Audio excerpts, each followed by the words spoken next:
हाय नमस्ते दोस्तों, मैं लेटेस्ट गेम तक चैनल में आपका स्वागत करता हूं। अगर आप हमारे चैनल पर नए हैं तो हमारे चैनल को लाइक शेयर और सब्सक्राइब करें तथा बेल की घंटी अवश्य दबाएं। हाँ तो दोस्तों, आज हम लोग देखने वाले औसत औसत एवरेज एवरेज का पार्ट 13 दोस्तों, अगर आप इससे पहले का हमारा पार्ट नहीं देखे तो हमारे चैनल के डिस्क्रिप्शन में दिए गए लिंक से आप वहां जाकर देख सकते हैं। हाँ तो दोस्तों, पार्ट 13 है क्या, विविध प्रश्न। दोस्तों इसमें हम सभी 1 से लेकर 12 तक के प्रश्नों को मिक्स करके रखे हैं। तो दोस्तों चलते हैं, सबसे पहले इसका सवाल नंबर 1 देखते हैं।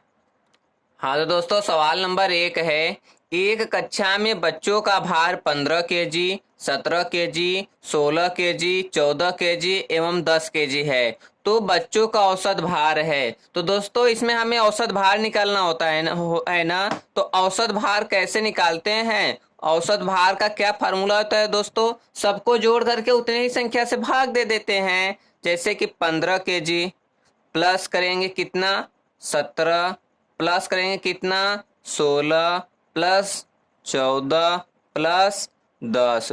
दोस्तों ये कितने लोग हो गए? 1 2 3 4 5 लोग हो गए, यही ना। 1 2 3 4 5। दोस्तों औसत कैसे निकलता है? पदों का योग बटे पदों की संख्या। तो दोस्तों पदों का योग कर दिए, बटे पदों की संख्या 5 है, कर दिए। अब दोस्तों आपस में जोड़ देंगे तो 15, 5 7 12, 12 6 18, 18 4 22 का 2 आया, हाथ में आया 2, 1 1 2 1 3 1 4 1 5 2 7, 72 आया। 72 में 5 से भाग दे देंगे तो 72। दोस्तों 72 का दुगना कितना होता है? 144।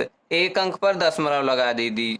तो दोस्तों आ गया दोस्तों 14.4 और यही बन गया हमारा आंसर। तो दोस्तों इसी सवाल को हम फिर से देख लेते हैं। एक कक्षा में बच्चों का भार 15 केजी, 17 केजी, 16 केजी, 14 केजी एवं 10 केजी है। तो बच्चों का औसत भार है। तो औसत भार कैसे निकालेंगे दोस्तों? पदों की योग बटे पदों की संख्या से। तो दोस्तों पदों का योग कर दिए, 15 प्लस 17 प्लस 16 प्लस 14 प्लस 10 बटे पदों की संख्या। दोस्तों कितने संख्या है?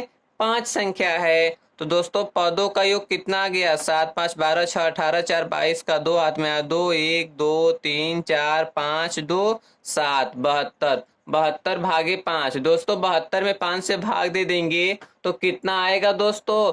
14.4 आ जाएगा। और दोस्तों यही हो जाएगा हमारा आंसर। तो दोस्तों हमारा सवाल नंबर 1 हो गया है। चलते हैं सवाल नंबर 2 की तरफ। हाँ तो दोस्तों सवाल नंबर 2 है, एक परिवार में पिता तथा माता की औसत आयु 35 वर्ष है। पिता, माता तथा उसके एक पुत्र की औसत 27 वर्ष है। तो पुत्र की आयु है। दोस्तों बहुत इजी ट्रिक से हम आपको इसमें बताएंगे। किसका किसका बताया है? माता तथा पिता का, मतलब पिता प्लस माता। दोस्तों कितना है औसत? 35 वर्ष है। दोस्तों दो लोगों का औसत 35 वर्ष है तो पूरा मिलाकर कितना रहा होगा? 70 वर्ष रहा होगा ना। 35 गुणे 2। अब कौन है? पिता, माता तथा उसके एक पुत्र। पिता, माता प्लस पुत्र। दोस्तों अब कितने लोग हो गए? 3 लोग हो गए। और औसत कितना है? 27। तो दोस्तों 27 में 3 का गुणा करेंगे कितना हो जाएगा? 81 हो जाएगा। दोस्तों पिता और माता का आयु 70 वर्ष है। पिता, माता और पुत्र की आयु 81 वर्ष है। तो किसका पूछा जा रहा है? तो पुत्र की आयु। तो दोस्तों पुत्र की आयु क्या करेंगे? इस वाले में से इसको घटा देंगे। दोस्तों पिता से पिता निकल जाएगा, माता से माता निकल जाएगा, बचेगा कौन? पुत्र। और 81 में से 70 निकल जाएगा, बचेगा 11। तो दोस्तों यही बन जाएगा हमारा आंसर। तो दोस्तों इसी सवाल को हम फिर से कर लेते हैं। एक परिवार में पिता तथा माता की औसत आयु 35 वर्ष है। पिता और माता कितने लोग हैं दोस्तों? 2 लोग। और औसत 35 है, मतलब पूरा मिलाकर के 70 वर्ष होंगे। पिता, माता तथा उसके एक पुत्र। दोस्तों कितने लोग हो गए? 3 लोग। और औसत 27 है तो 27 3 81। दोस्तों इसमें कौन बढ़ा?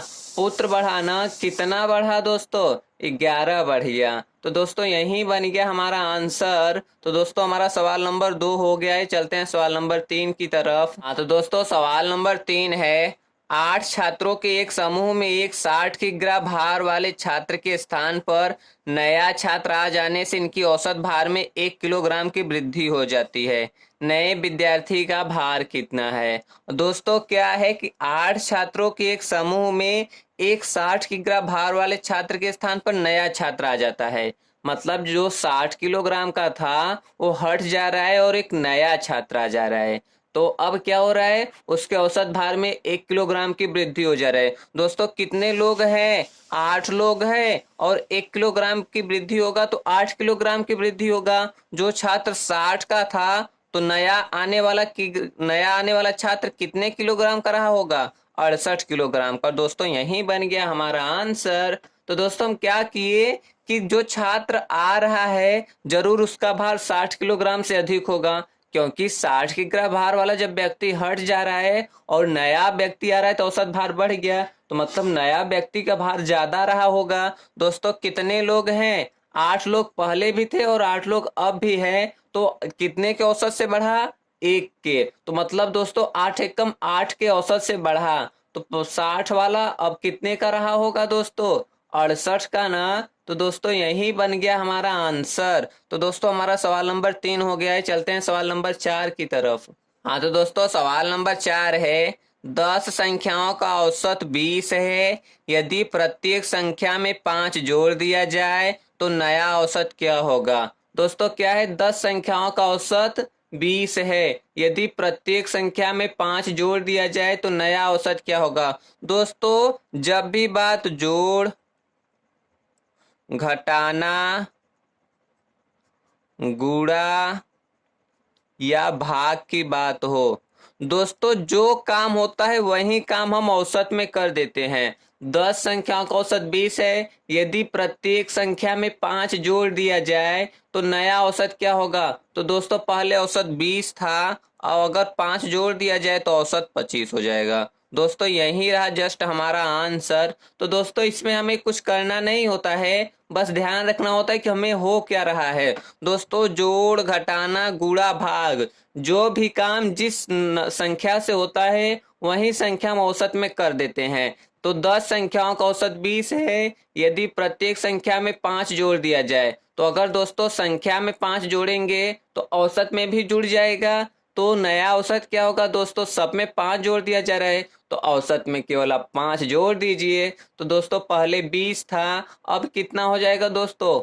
25 हो जाएगा ना। तो दोस्तों यही बन गया हमारा आंसर। तो दोस्तों हमारा सवाल नंबर 4 भी हो गया है। चलते हैं सवाल नंबर 5 की तरफ। हाँ तो दोस्तों सवाल नंबर 5 है, 3 संख्याओं में पहली संख्या दूसरी की दुगुनी तथा तीसरी की आधी है।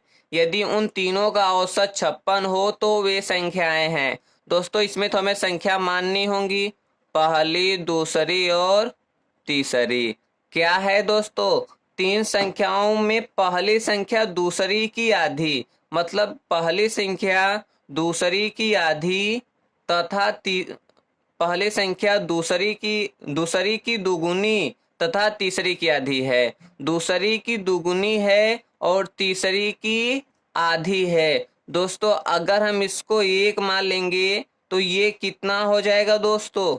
2 हो जाएगा। फिर से देख लेते हैं दोस्तों, पहली संख्या दूसरी की दोगुनी हो गई तथा तीसरी की आधी है, मतलब पहली संख्या तीसरी की आधी है, मतलब ये 2 है तो ये कितना रहा होगा? 4। यही ना दोस्तों, क्या है? फिर से देख लेते हैं, पहली संख्या दूसरी की आधी दुगुनी, पहली संख्या दूसरी की दुगुनी तथा तीसरी की आधी है। यदि उन तीनों का औसत 56 हो तो दोस्तों इन तीनों का औसत कितना है? औसत कितना है दोस्तों? क्या करेंगे? 2 + 1 + 4 जोड़ करके कितने से भाग दे देंगे? 3 से ना। तो दोस्तों 4 2 6 1 7/3 आ जाएगा। दोस्तों 7/3 आ गया औसत, लेकिन औसत कह रहा है 56 है। अब दोस्तों 7/3 का मतलब कितना हो जाएगा दोस्तों? 56। तो 1 की वैल्यू कितना हो जाएगा? तो नीचे का चला जाएगा ऊपर और ऊपर का चला आएगा नीचे। 7 × 8 = 8 × 3 = 24। दोस्तों आ गया। 1 की वैल्यू कितना है? एक की वैल्यू 24 है। अब दोस्तों पहली संख्या, दूसरी संख्या और तीसरी संख्या आप बता दीजिए। जब एक की वैल्यू 2 है, 24 है, तो दो की वैल्यू 48, एक की वैल्यू 24, चार की वैल्यू 24 चौका 96। तो दोस्तों यही बन गया हमारा आंसर ना। तो दोस्तों इसी सवाल को हम फिर से देख लेते हैं। तीन संख्याओं में पहली संख्या दूसरी की दोगुनी, पहली संख्या दूसरी की दोगुनी तथा तीसरी की आधी है। ये तीसरी की आधी है, मतलब तीसरा तब 4 होगा। अब दोस्तों देख लेते हैं क्या बोल रहा है। यदि उन तीनों का औसत 56 है, औसत बता रहा है, तो हम यहाँ अपना औसत निकालेंगे। 2 1 4 का औसत कितना आएगा दोस्तों, सबको जोड़ करके 3 से भाग दे देंगे। तो 4 2 6 1 7, 7/3 आ गया औसत। औसत कितना आ गया दोस्तों, 7/3। तो 7/3 की वैल्यू कितना बता रहा है, 56। तो एक की वैल्यू क्या करेंगे, 56, जो नीचे ऊपर चला जाएगा, जो ऊपर है वो नीचे। तो 7 8 8 3 24, एक की वैल्यू 24 मिल गया। तो अब रख देंगे हम 1 2 3। दो की वैल्यू कितना हो जाएगा दोस्तों, 48, एक की वैल्यू 24, चार की वैल्यू 96। दोस्तों आ गया हमारा आंसर। तो दोस्तों हमारा सवाल नंबर 5 भी हो गया है। चलते हैं सवाल नंबर 6 की तरफ। हाँ तो दोस्तों सवाल नंबर 6 है। एक बल्लेबाज का 11वीं पारी के रनों का कुछ औसत था। 12वीं पारी में उसने 129 रन बनाए। उसके बाद उसके रनों का औसत 9 रन बढ़ गया और उसकी 11वीं पारी का औसत रन कितना है। तो दोस्तों आज हम इसको एकदम ट्रिक से सॉल्व करेंगे, एकदम छोटे से सवालों से। 11वीं पारी के रनों का कुछ औसत था। अगर 11वीं पारी के रनों का औसत अगर हम यक्स मान लेंगे तो कुल रन कितना हो जाएगा, 11 यक्स।